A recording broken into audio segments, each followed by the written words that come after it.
Hello friends, स्वागत है आपका एक स्टडी चैनल में। हम इस वीडियो में बात करेंगे ट्विटर कैंपेन से रिलेटिव। सरकार के कानों तक बात जानी चाहिए। अब तो वेटिंग लिस्ट देनी पड़ेगी सरकार को, क्योंकि तीसरी बार हम ट्विटर कैंपेन करने जा रहे हैं और इस बार तो हम विशाल ट्विटर आंदोलन करेंगे कि 10 लाख से भी ज्यादा ट्वीट होने चाहिए इस बार, क्योंकि पिछली बार हमारे 10 लाख ट्वीट हुए थे। इस बार टारगेट हमारा 1 मिलियन से ज्यादा है, क्योंकि सरकार तक बात पहुंचनी चाहिए। और हर स्टूडेंट से मैं कह देता हूं, गिन के रख लो, 1-1 हजार ट्वीट सभी को करने हैं।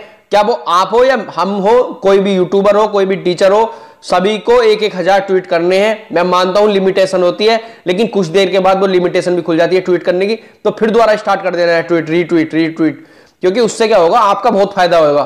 कुछ स्टूडेंट ये कह रहे हैं सर न्यू वैकेंसी आनी चाहिए। देखो, न्यू वैकेंसी तो आनी चाहिए, लेकिन जो पहले वेटिंग लिस्ट होनी चाहिए, क्योंकि अगर न्यू वैकेंसी का आप वेट करोगे, अभी न्यू वैकेंसी आने में 6 महीने लग जाएंगे। फिर उसके बाद वो प्रक्रिया पूरी होगी, फिर एग्जाम कराएंगे, उसके बाद क्या होगा, 2027-28 में आपका रिजल्ट आएगा। क्या आप इसलिए बैठे रहोगे? अगर आपके 5 नंबर तक भी रह रहे हो ना, अगर वेटिंग लिस्ट आएगी तो सभी का नंबर आ जाएगा, उससे बहुत ज्यादा आपको फायदा मिलेगा। क्योंकि 2018 में आप भी समझ सकते हो 14 डीबी तक कट ऑफ गई थी, 13 डीबी 14 डीबी तक कट ऑफ गिरी थी। तो इसलिए मैं बता रहा हूं 9 नंबर तक कट ऑफ गिरी है WR मुंबई जोन में और CR मुंबई जोन में। आप जाके देखो, मैंने डेटा वीडियो देख लेना, आप मेरे पास पड़ी है वो वीडियो, मैंने यूट्यूब पर डाली भी है वो वीडियो। 9 नंबर तक गिरी है अनरिजर्व की कट ऑफ। तो बताइए आपका नंबर नहीं आएगा? बिल्कुल आएगा अगर वेटिंग लिस्ट आएगी तो। लेकिन सरकार के कानों तक बात पहुंचने के बावजूद भी अनसुनी कर रहे हैं, तो इसलिए अब क्या, तो हम जोरदार ट्विटर महाआंदोलन करेंगे। और इस वीडियो को कंप्लीट देखना। अगर चैनल को सब्सक्राइब नहीं किया तो कर लेना, और जो साइड में बेल आइकन लगा है इसे भी ऑन कर लेना, ताकि हमारी आने वाली वीडियो का नोटिफिकेशन आप तक पहुंच जाए। तो चलिए बिना किसी देरी के वीडियो को शुरू करते हैं। आप देख सकते हो, हमने जो पिछली बार ट्वीट किए थे वो 1 मिलियन के करीब ट्वीट किए थे, मतलब कि 10 लाख ट्वीट हुए थे पिछली बार। अगर मैं और आगे चलूं तो आप देख सकते हो, जो हैशटैग रहेगा आपका #railway_label1_बेटिंग_2 मार्च RRC group D waiting list से रिलेटिव। और जो मांगे रहेंगी स्टूडेंट की वो भी बता देता हूं। उससे पहले आप इसे देख लीजिए, आपके मन में एक जुनून आएगा कि हमने अब की बार नौकरी लेनी ही है, क्या कुछ भी हो जाए वेटिंग लिस्ट दोगे तो नौकरी, मैं गारंटी से कहता हूं आपकी लग जाएगी, सभी की लग जाएगी। पिछले आंदोलन की तरह इसे और भी ज्यादा सफल बनाने के लिए एकजुट हो जाएं। शायद ये सरकार हमें कमजोर समझती है, लेकिन इन्हें यह पता नहीं है कि जब जब छात्र बोला है तब तब सिंहासन डोला है। तो इसलिए मैं बता रहा हूं, सभी एकजुट होके यूनिटी बना लो, सभी ट्वीट करो दबाए के। कल 9 बजे से आपका ट्विटर आंदोलन स्टार्ट हो जाएगा, सुबह 9 बजे से। तो इसलिए ट्विटर पर जिस स्टूडेंट के पास ट्विटर नहीं है, अभी भी उनने 2 कैंपेन के बावजूद भी ट्विटर नहीं डाउनलोड किया है, तो ट्विटर डाउनलोड करिए, आईडी बनाइए और उसके बाद लग जाइए रीट्वीट करने पर। नौकरी का सुनहरा अवसर है। देखो, सपना होता है रेलवे में नौकरी लेने का, तो इसलिए मैं बता रहा हूं ये चांस मत खोइए, क्योंकि ग्रुप डी की नौकरी आगे आएगी या नहीं आएगी कुछ नहीं पता। अब मैं आपको बता दूं मांगे क्या रहने वाली है। आपकी पिछली बार जो मांगे थी, रिजर्व कैटेगरी पर सिर्फ उस कैटेगरी के नॉर्मल कैंडिडेट का ही अधिकार है। नंबर दूसरे पर अगर मैं बात करूं, रेलवे CCA कैंडिडेट को 20% रिजर्वेशन देने के चक्कर में reserve category OBC SC ST EWS वालों के रिजर्वेशन पर तलवार चला रही है। अगर मैं नंबर 3 की बात करूं, रिजर्व कैटेगरी में ही CCA वालों को रिजर्वेशन देने से नॉर्मल कैंडिडेट की कट ऑफ हाई चली गई है। अगर मैं चौथे बात करूं, रेलवे के पास वैकेंसी को कम और ज्यादा करने का अधिकार है, तो क्या 4 साल में रेलवे में कोई वैकेंसी नहीं बढ़ी?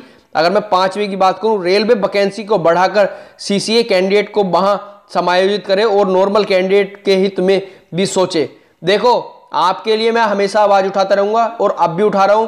मांगे भी आप देख ली आपने।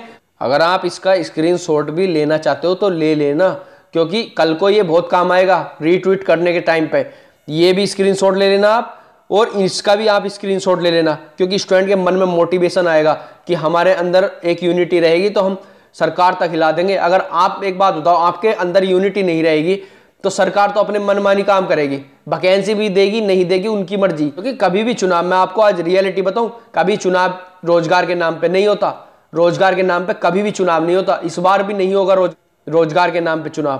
तो इसलिए मैं बता रहा हूं, एकजुट हो जाइए, ट्वीट करिए, पूरी दुनिया को पता चलना चाहिए कि कितनी बड़ी गड़बड़ी हुई है रेलवे में। क्योंकि आप समझ सकते हो, DB कराने के बावजूद भी बाहर कर देते हैं स्टूडेंट को।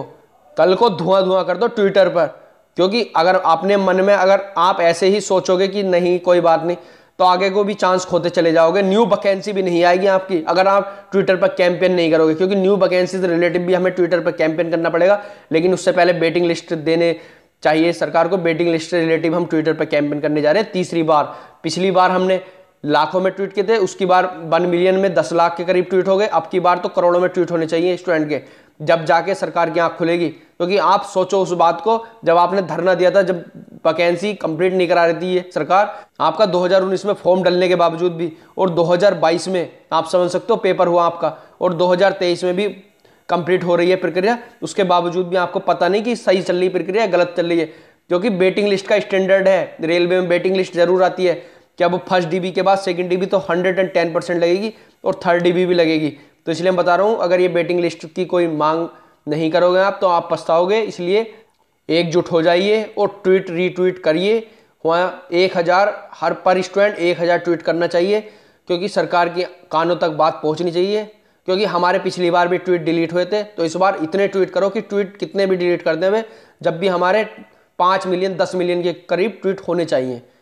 अगर आपको ये जानकारी अच्छी लग रही हो तो चैनल को जरूर सब्सक्राइब कर लेना, और जो साइड में बेल आइकन लगा है इसे भी ऑन कर लेना, ताकि मैं आपके लिए ऐसे ही आवाज़ उठाता रहूँ। धन्यवाद।